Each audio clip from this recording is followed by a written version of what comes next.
Kit Kats can read.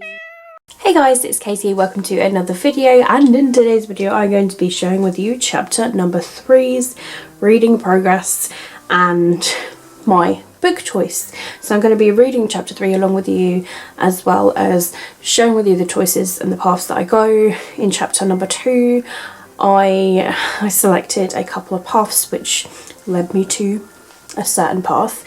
If you guys haven't seen chapter 1 or chapter 2's progress and all that, I will link both of those videos down below in the description so you can catch up with this. But in a nutshell, the first book prompt that I chose for chapter number 1 was Harry Potter and the Goblet of Fire, the illustrated edition, and for chapter number 2's book choice, which was to read a book with orange on the cover, this is City of Lost Souls by Cassandra Clare, with the orange on the cover right here. And the Harry Potter book is to read a book with a game, competition or race in it. We all know it has the Tri-Wizard tournament that's in it, which is a game competition, and there's also a race in there as well near the end. So let's go through with chapter number 3. I'm going to be doing this along with you guys. I'm going to be reading it out to you. Welcome to chapter number 3. You know you'll grow to despise the sound of the morning bells, but it's so nice to wake up to these compared to Aunt Petunia's banging on the door angrily. You missed Hogwarts so much. The sun is starting to peek through the hills, showering your whole dorm in golden light. You sit up in your bed and make some weird screechy noises while stretching. Hedwig is looking a little bit offended. Classes start today. You and your classmates will get their timetables during breakfast, so there's no reason to delay. Plus, you can hear your stomach rumbling in protest. The Great Hall is already buzzing, and the tables are gleaming with all the delicious food. You see Ginny already sitting there with 3 extra pumpkin juice goblets for you. She got sorted into Gryffindor last night. Yay! What do you feel like having? Warm cinnamon and honey porridge. Ooh. Cornflakes and a warm toast with jam. Pumpkin and carrot cake. Dessert for breakfast. Or butter toast, egg, sausages and bacon. Ooh. Oh, this is really tough because I eat porridge like almost daily with honey in it. So it's quite nice for winter. But pumpkin and carrot cake, that would be really nice as well. I do love a bit of carrot cake. But toast, egg, sausages and bacon, that's the naughty option. Oh my goodness, I really don't know. I'm definitely not going to have cornflakes with toast. That's like ruled out completely. Oh, warm cinnamon. Okay, I'm going to rule that out. So it's between the pumpkin and carrot cake and the sausage and bacon. Oh my goodness, dessert for breakfast, or you know what, screw it. Let's be the naughty option and go for the buttered toast, egg, sausages and bacon. First class is herbology. So you're going to the greenhouse, which you didn't have the chance to visit in the first year.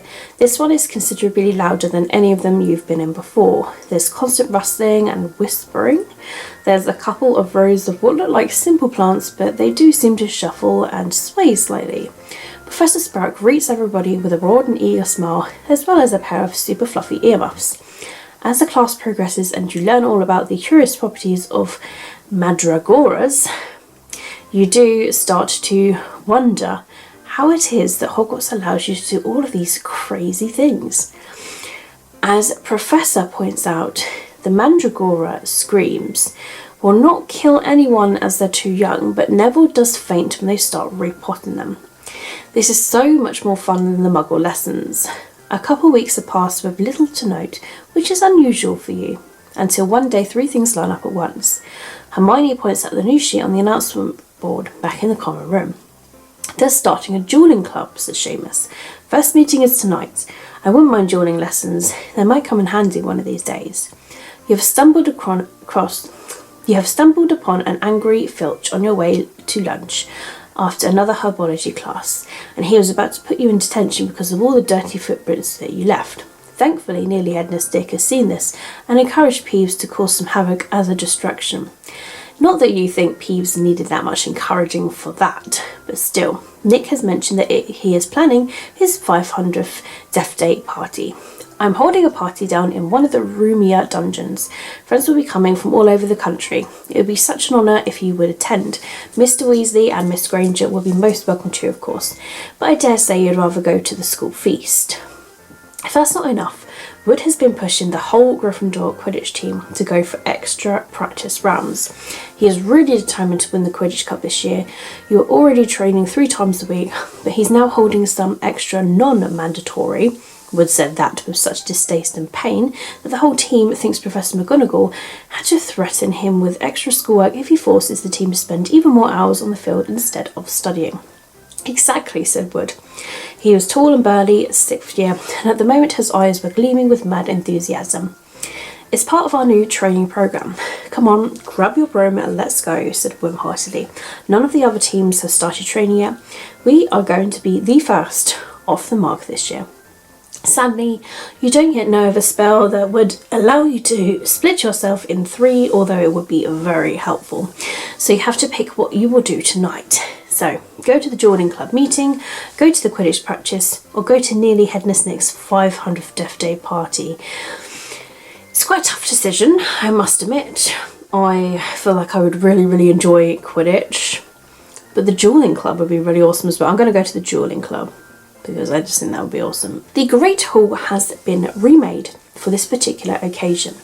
Now a single long platform is laid out in the very middle and loads of students are gathered around it. Beautifully decorative tapestries cover the platform, plenty of lilac decorations are hung from the ceiling with designs of elegant wands pointing to one another. You can definitely tell that Professor Lockhart has been involved. Reading prompt. Read a book with pink or purple cover. After Snape has entirely embarrassed Lockhart, he asks for some student volunteers to try out a friendly duel. Unfortunately for you, his finger points directly at your chest and before you know it, you are hauled onto the platform and your wand is pushed into your hand. I suppose that we're doing this then. Even more unfortunate is the fact that Malfoy is selected as your opponent, courtesy of Snape, of course. You can see Malfoy sneering at you, his lips starting to move in a whisper that no doubt contains some nasty curse. You know that he would love nothing more than to make a fool of you in front of all the students here. Your heads quickly run through a somewhat limited catalogue of spells you can apply here. Lockhart really didn't prepare for this at all, unless you want to get hit by a curse, but you have to act now. Do you cast Expelliarmus, Victor Sempra, or Protego? I think I'm going to go for Expelliarmus. You mimic Snape's choice of spell. Never have tried it before, but it seems to have had the exact same effect on Malfoy as it did on Lockhart. His wand is yanked out of his grip. His shocked and then outraged face is worth at least 10 galleons. Brilliant but beautifully manoeuvred, a perfect move. Everyone take note.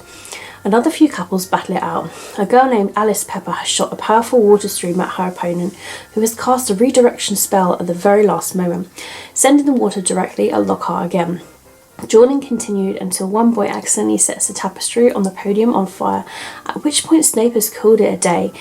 And you all left the Great Hall whilst chatting enthusiastically. This has actually been way more fun than you anticipated. Since you still had an hour to kill, the 3 of you headed to the library to work on the essay for Professor Binns until your eyes felt a bit too dry to continue reading about the Goblin Wars any longer, and your stomach has let you know that it's about time to be fed. Make your way to the Great Hall for dinner. This is the only option to go. Hold up. In Chapter 2, did you get detention? I didn't, did I? If I remember, I definitely didn't. So as you walk, you start hearing some voices. Rip, tear, kill. Excuse me? That was very unsettling, but you brush it off. Hogwarts is an odd place and you shouldn't overreact over something a bit usual. Who knows, it might be Myrtle trying to spook someone nearby. But after any minute, you hear it again. So hungry for so long. You're the only one that can hear this. You can almost sense the presence of someone, something, moving toward the passageway over there. You run towards it. Kill. Time to kill. Something is shining on the wall ahead. You approach it slowly, squinting through the darkness. Look up. That's the only option. The Chamber of Secrets has been opened. Enemies of the air, beware. Everyone seemed to gather around you in a heartbeat, including all of the teachers. Filch lets out a scream when he notices that his cat is petrified and hung on the wall. Professor Dumbledore ensures that she will be okay. We just need to wait for the mandragoras to mature enough. Despite his calm tone, you notice his worry. Snape is quick to point a finger at you for being the first at the crime scene, but thankfully that's not enough for any reasonable adult to blame you for this. However, it's enough for most of the students. You've got to get to the bottom of this before anyone else is attacked, before you get the blame for that too. End of chapter 3. So that's the end of it, and now I'm going to find a book that reaches the prompt of reading a book with pink or purple on the cover. So the book for this prompt I chose is Emergency Contact by Mary H.K. Choi. I went with the pink option, and I'm quite excited to give this a read actually, because I feel like I would enjoy it, and I know this has received mixed thoughts and feelings, but yeah, I'm all excited to give it a read all the same, and yeah, I'm really excited for that book. So there you have it guys, that is the end of the chapter 3 of the magical readathon. Let me know if you guys are participating in this readathon down below, what choices you managed to go for, what book prompts you ended up with, and what you are reading for the readathon. And let me know what you're currently reading regardless in the month of December, and what books you have recently purchased as well. But that's it from me guys. If you've enjoyed this video, do give it a thumbs up so I know that you guys did enjoy it. All of my social media links as always are linked down below in the description if you'd like to follow me elsewhere. My name is Katie, keep smiling, keep reading and be happy, and I will see all of you wonderful awesome people in my next video. Bye!